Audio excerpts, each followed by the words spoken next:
All right, so this is number 5 in Mrs. Green's Civil Rights series. Now, I realized that the PowerPoint says number 6 because I decided at the last minute that I was going to do this one 5th instead of 6th, so just in case you're confused.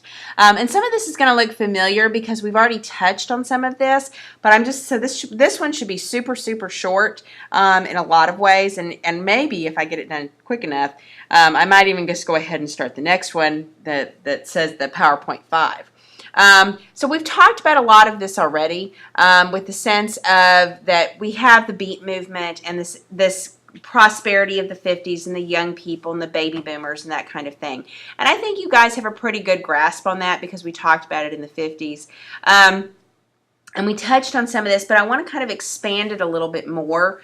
And especially now that we've covered Vietnam and now that we've talked about the Great Society programs and some of the frustrations. So understand that these young people going to college, you create the Students for a Democratic Society. They come out, they are very active. They're called the New Left, okay? Several of you got this question wrong on the test. They're called the New Left because they're even more left, more radical than like New Dealers, right? Than the LBJs and those kind of moderate kind of Democrats. These are pretty radical Democrat kids. They believe in a lot of different issues. They're, economic equality. They're all about free speech, and they're all about, ending the Vietnam War, and they're all about equality and all this kind of stuff. So they're a multiple issue group, and what they feel is that the mainstream Democratic Party has been dominated by corporations, and you can kind of see some elements of that in Bernie Sanders' campaign right now. That LBJ and the Hubert Humphreys and that kind of thing, because Hubert Humphrey will run in 1968. That they kind of embody this sellout, if you will, and that they're not standing up for enough radical change to the system. And they're particularly frustrated with more conservative elements. Unfortunately, the SDS kind of has, their radicalism suggests that you can force changes to happen immediately, right? Maybe I'm sounding like a middle-aged political moderate, but you can't really do that, right? Political change there's a system in this country that creates political change, and I'm an advocate for some change, but SDS was incredibly radical. And you're talking, when I say radical, you could go from protests and sit-ins and marches to very violent protests that involve people getting hit and punched and fighting with the police and, lots of bad language and throwing things and going into offices and destroying people's papers. Professors and stuff doing building occupations. This happened a lot on college campuses. They would get upset because the president of the university would tell them they couldn't have a protest or a march, or he would tell them they had to take some sign down, and they would retaliate by going into a building and occupying it, right, and refusing to leave. And so this kind of thing, they have a lot of actions. You even have some elements of SDS that kind of get involved in some domestic terrorism, some of that kind of anarchy stuff that if you remember me talking about back during immigration in the 1920s and stuff. Mario Savio, the free speech movement, young people saying that we have the right to say what we want to say and that kind of thing. And so this is, pictures from the free speech movement, kind of that idea of Students for a Democratic Society, and we're going to force the change. And there's enough young people out there that we can make the change happen. We can go to the ballot box. So you have a whole lot of this kind of idealism. And this, we've talked about the counterculture, that the hippies come into this, and of course they're not exactly the same as the radical protesters. Now they did protest. In other words, you didn't have, if you were SDS, you could also be a hippie, but just because you were a hippie didn't mean you were SDS. So you could be a hippie and you could be concerned about Vietnam and that kind of stuff, but you could also be very focused on your own spiritual awakening and peace and love and man, don't ruin my chill and all this kind of stuff, right? And so you see that hippies and counterculture can be, not always, but can be different than kind of the SDS and the kind of the more radical movements. And again, drug usage was very popular with them, and that kind of thing. And they're really rebelling against the 1950s and early 60s lifestyle. Dad works, mom stays at home, you have 2 kids, you have a dog, you have a house, and everyone, drinks and all this kind of stuff and pretends like everything's fine and nothing is fine and everyone's frustrated. And so they turn against that dominant culture and they say that's not the answer. We want to find our own answers, right? And this is where you get a lot of kind of these side movements and communes and cults and stuff that happen in the 60s and 70s. And I would argue that some of the religious backlash that happens in the late 70s and early 80s is because the hippies were they were all over the place.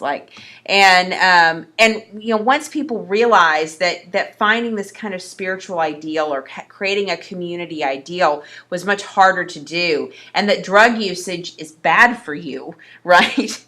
That there's consequences to those things. Once they figure that out, they go, oh, well, gee, maybe we should stop doing that. And so that's going to be part of what happens there. And obviously Woodstock in 1969 is the big deal. The summer of '68 is kind of known as also a summer of love.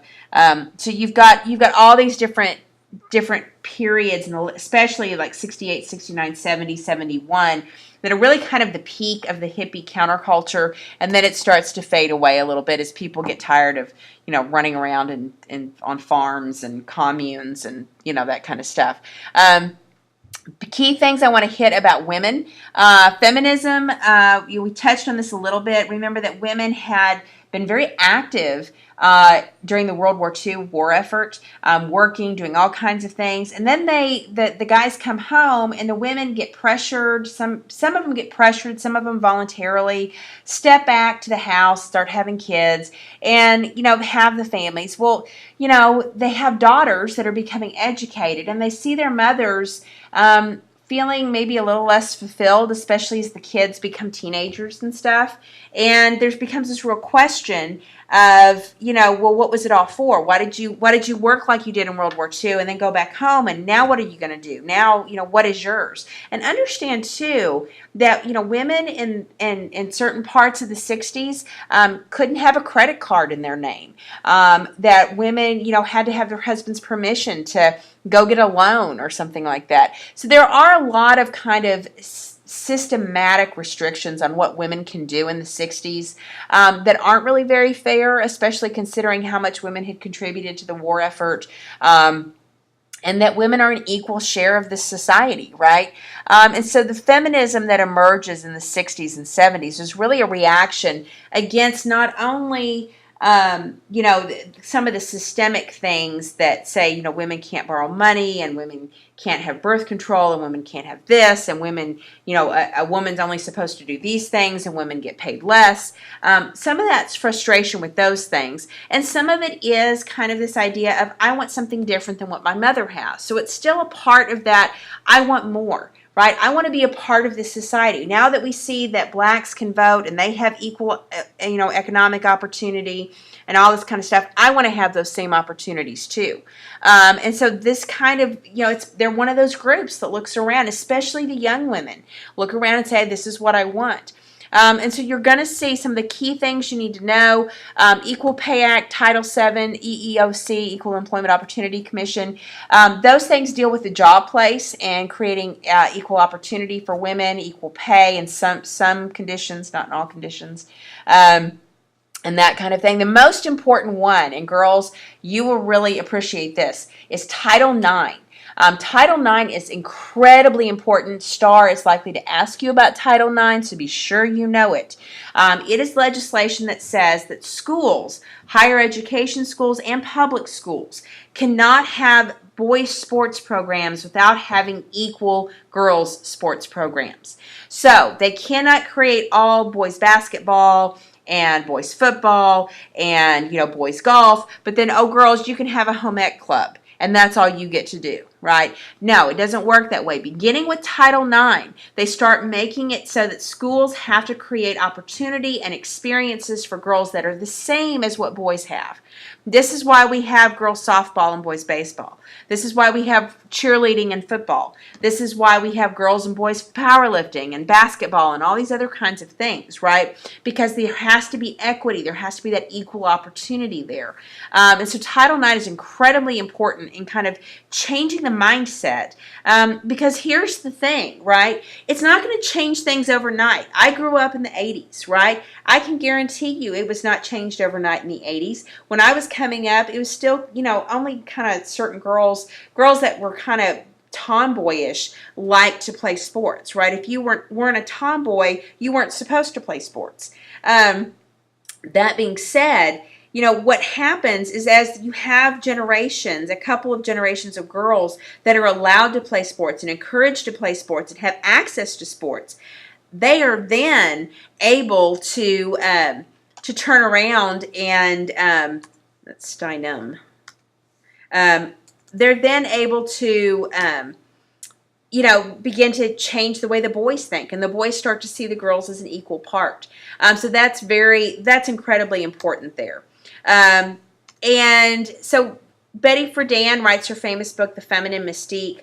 This is seen as kind of one of the feminist kind of, ideas. If we're talking about books that really change everything, we talked about Rachel Carson's Silent Spring changing things. Betty Friedan's The Feminine Mystique really changes things for women. It kind of says, what are we doing all this for? Isn't there supposed to be more out there? That kind of thing. Gloria Steinem, who's still around in the news periodically, she creates the National Organization of Women in 1966. This is a much more radical organization that really pushes for women's rights. Very vocal about that. And they actually fight for an Equal Rights Amendment that initially gets approved, but it never actually gets ratified because it doesn't get enough support in the states to become an official amendment to the Constitution. And so, ladies, we only have equal rights by an understanding of the 14th Amendment being stretched and pulled because we don't have the specific ERA. And so now is a big part of the ERA movement and a big part of kind of being that voice, kind of like the SCLC or SDS was. They're kind of that voice for women to say, this is what we care about, this is what matters to us. And Roe v. Wade, the abortion ruling, birth control, those things, regardless of your personal moral opinions about them. These things come about in the 1970s as a part of the women's movement and women trying to claim control of their bodies for themselves. And then, of course, the Equal Rights Amendment, one of the reasons it fails at the state level is because you interestingly have a group, like a conservative group of women that push back against feminism and say, we reject that. Now, part of the problem is that feminism becomes very radicalized in the 1970s, and they begin to, especially going into the 1980s, and they kind of, this is where we get the notion of the radical feminist, right? Comes from this period of, especially the late 70s. And women like Phyllis Schlafly rejected that. Now, this is very different from the women's movement of, say, women getting the right to vote, right? NASA and the NWP, where you had, your middle class, average women feeling very passionate about this. But what happens is that now in the feminist movement, it really becomes about not your working moms, not your mothers, not your grandmothers, but rather a lot of young single women, a lot of women who, kind of reject traditional family, and this kind of creates a split. And so Phyllis Schlafly will kind of lead up a movement to push back against feminism, and it's her efforts and the criticisms of feminism and what might happen because of that. This is where the family first kind of values come from, and so she's one of those main names. Usually she shouldn't pop up in your STAR test anymore, but you never know. So that's kind of the women's movement, and again, they're one of those groups that become very, very vocal. Burning of bras and that kind of thing is that trash can. That's what that is. Then you have affirmative action. Affirmative action is another term you need to know. It's about taking social and economic discrimination and really creating federal policies that say you have to hire and you have to recruit Black Americans. You can't just say, oh, well, they're not qualified, and so I don't have to hire them. You have to justify that. There has to be a criteria. And if you're affirmative action, sometimes you have to make allowances, and you have to hire maybe a less qualified candidate. And this is a very controversial issue even today, right? Just in the last few years, we had an affirmative action case. And of course, that one was actually a very weak case because, and this was like 2014, I think, or 2012, with the University of Texas. And this girl was not the best student ever. And so this is part of the issue there. But the University of California Regents versus Bach talks about this idea of reverse discrimination. So especially colleges and places that are about providing this opportunity have to be very careful that they're making allowances for minorities at the same time that they're not discriminating against whites. And so it's a tense issue, and it's hard to juggle those things. So keep in mind what affirmative action is. The Regents v. Bach case, which is a part of kind of this question about affirmative action, which might come up. Busing is used a lot to finish out the integration process. And you start to have African American political groups. Jesse Jackson becomes very well known during this period. The PUSH organization, the Congressional Black Caucus, they start really advocating for more Black political say. Now, understand that Blacks have gained a lot in the 70s and 80s, but there's still a sense that Blacks are being that they're not as equally represented as they are in the population, and so that's where some of this is coming from. And so, that's going to be an issue. Now, I don't have any easy answers for you as far as whether that's fair or accurate. Just know that is absolutely part of the Black history and that kind of process. Cesar Chavez, United Farm Workers Union, he starts advocating for farm workers, kind of unionizing them, advocating for fair work treatment and that kind of thing. So Cesar Chavez is a big Latino leader. LULAC, which we talked about with the Delgado v. Bastrop, I think it was, or maybe it was Mendez. No, it was Delgado v. Bastrop. And LULAC was a big deal. That's the League of United Latin American Citizens. La Raza Unida talk about this idea of political equality. They also successfully, in many cases, argue that not being able to read English very well should not be a barrier to citizenship, that if you are a citizen and maybe your first language is Spanish, you should be able to read it in Spanish. And so, of course, the bilingualism, that can still be a hot button issue today sometimes too. But just know that this is part of this concept that we see happening after the Black Civil Rights Movement, where all these other groups begin to really advocate for having their own say, their own rights, their own kind of level of equality and equity within society. You have the American Indian Movement and the Indian Civil Rights Act of 1968. Understand that going from, the last time we really talked about American Indians was the 1890s and the Wounded Knee Massacre. And so the period going throughout the, 1900s going up until like the 1960s is a really dark period for American Indian reservations. Lots of poverty, lots of struggle, not much opportunity. And so what's going to happen is you begin to have American Indians saying, wait a minute, we're the original Americans. We deserve rights too, and we want the government to butt out of our business and let us run ourselves. Part of the problem is some of the agents that the government had put in charge of some of these reservations were very corrupt. And so the American Indian movement will occupy places like Alcatraz Island, which had been an American Indian island once upon a time. They'll occupy the Wounded Knee kind of reservation buildings. And they'll occupy those, and they'll advocate for, hey, we want rights. And so what will happen is that the Indian Civil Rights Act will give American Indians the chance to really run their reservations themselves. And it's after this piece of legislation that you start to see them be able to create the casinos and that kind of thing. Now, American Indians still struggle with poverty at a higher rate than other populations, but this is the beginning of kind of making things better. So be sure you know the American Indian movement and that it's intended to improve conditions and create freedom. You can see the symbols from La Raza Unida and the symbols from the American Indian movement. Russell Means was one of the main leaders of that. And he was a famous actor, actually. We've already touched about environmentalism and Silent Spring and how Rachel Carson's book in like 1962 created really the environmental movement. Environmentalism becomes even a stronger thing in the 1970s, especially because we're dealing with some oil crisis and some water crisis. And so environmentalism really becomes huge. What's also interesting is you have the creation of the Environmental Protection Agency early in the 1970s. Earth Day gets started in 1970. The Endangered Species Act. All these things come out of Rachel Carson's book. Now, it doesn't happen immediately in the 1960s. It's really the 70s are the period of environmentalism. Just understand, too, that environmentalism brings with it its own costs. It's like with trying to solve poverty. There's positives. You want clean water. You want to take care of the environment. You want to, preserve our resources. But at the same time, there can be costs to over-preservation. And what are the economic costs? At what point do we create so much regulation that we limit the growth of companies? And is that good? And so there's lots of questions that go with environmentalism. Just know that it comes from the 1960s. And this becomes part of those groups, right, that are emerging from this period.